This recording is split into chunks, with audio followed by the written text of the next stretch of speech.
अभी तक हम कविता की सरिता में गोते लगा रहे थे। थोड़ा सा धारा को मोड़ते हुए आप लोगों को साहित्य और इतिहास की ओर ले चलती हूँ। मेरा विषय इतिहास है और साहित्य से उसका किस तरीके से लेना देना है ये हम चर्चा करेंगे।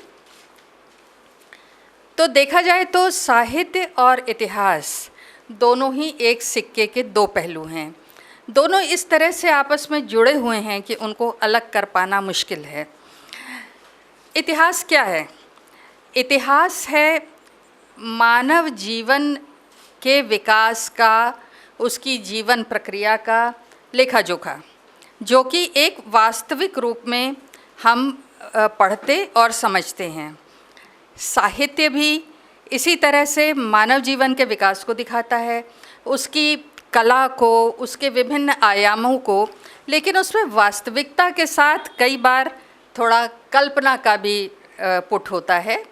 तो एक दूसरे के लिए ये पूरक हैं, एक दूसरे के लिए कॉम्प्लीमेंट्री हैं।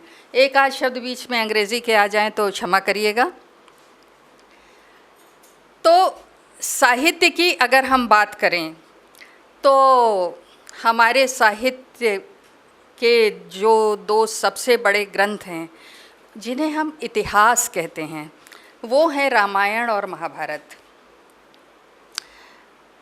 दोनों ही ग्रंथ ऐसे हैं जो कि हमारे जीवन में रचे बसे हैं, पगे हैं। हम उनको पढ़ते हैं, सुनते हैं, गुनते हैं। लेकिन कई बार ये प्रश्न उठता है कि क्या इसमें कुछ वास्तविक इतिहास का योगदान है या सिर्फ ये एक कल्पना की बात है।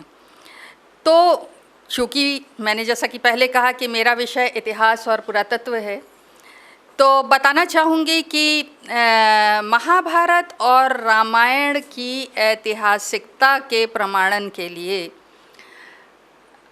पुरातत्व संबंधी बहुत सारी खोजें हुई हैं और भारतीय पुरातत्व के पुरोधा श्री बीबी लाल ने इनके कई स्थलों के उत्खनन किए हैं, जिसे आम भाषा में द रामायण ट्रेल या द महाभारत ट्रेल कहा जाता है। तो महाभारत से संबंधित बहुत सारे स्थलों का उत्खनन हुआ, जैसे कि हस्तिनापुर, इंद्रप्रस्थ, कुरुक्षेत्र, बरनावा और भी बहुत सारे। और श्री बीबी लाल और उनकी टीम ने जो ये उत्खनन किए ये 50 के दशक में किए थे।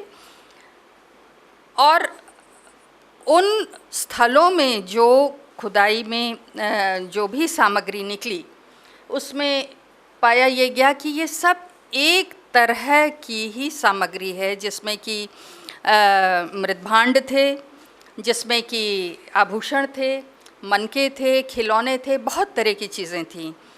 और ये एक जिसको कहना चाहिए कि सीरीज़ थी जो कि इंद्रप्रस्थ, हस्तिनापुर इत्यादि जगहों से चलती हुई जा रही थी। और एक जैसे कि उत्खनन जब होता है तो उसमें अलग अलग स्तर होते हैं। एक स्तर के बाद आके ये पाया गया कि किसी समय में गंगा में एक विशाल बाढ़ आई थी जिसमें कि ये संस्कृति बह गई।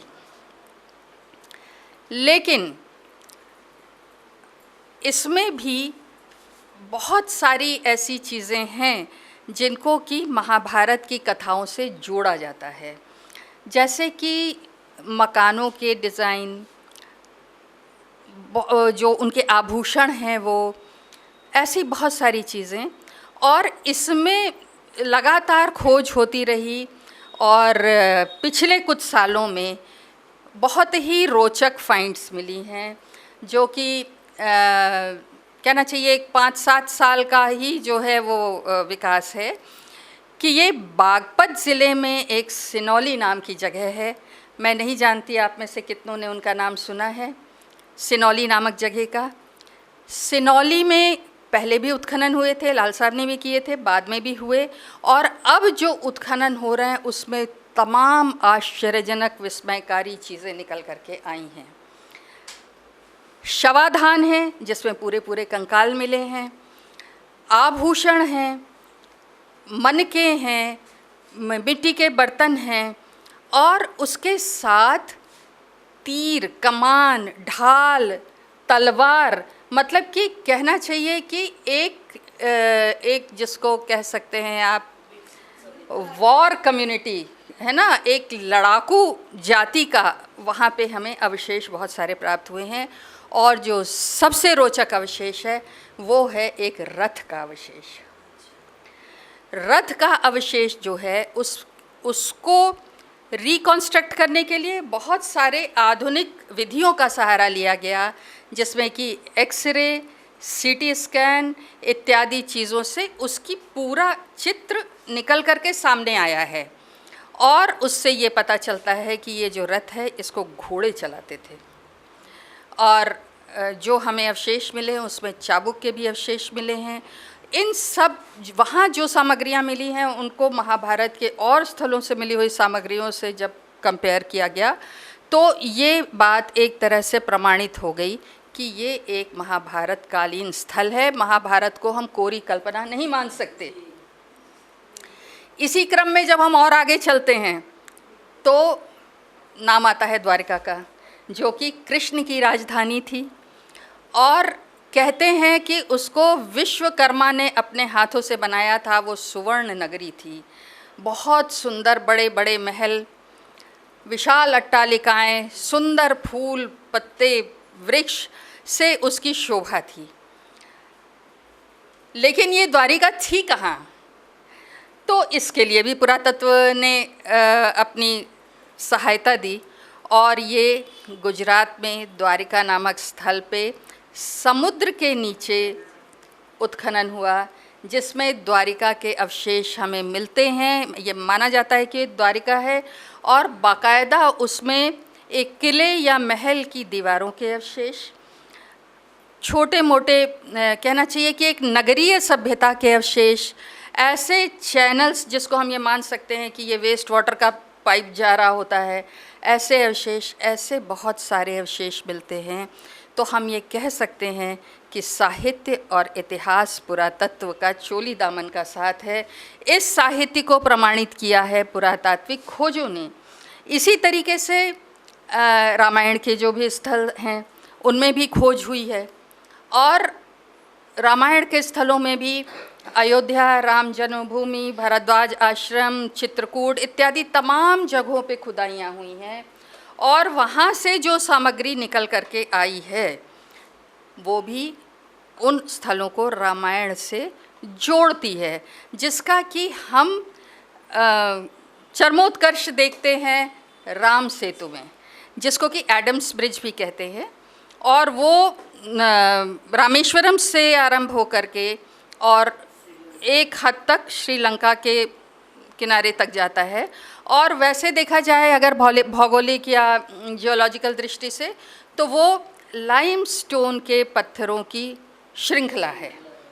हाँ, लेकिन ऐसा माना जाता है कि जब उसकी अध्ययन किया गया तो ये पाया गया कि ये जो पत्थरों के अवशेष हैं ये कम से कम 4000 साल पुराने हैं, जो कि हम रामायण का काल भी एक तरीके से मानते हैं। तो एक बार फिर हम देखते हैं कि रामायण की कथा कोरी कल्पना नहीं है, और उसको हम इतिहास पुरातत्व की सहायता से उसमें वास्तविकता पाते हैं। ये तो बात हुई रामायण और महाभारत की। और भी आप देखें तो साहित्य को इतिहास पुरातत्व से अलग नहीं किया जा सकता।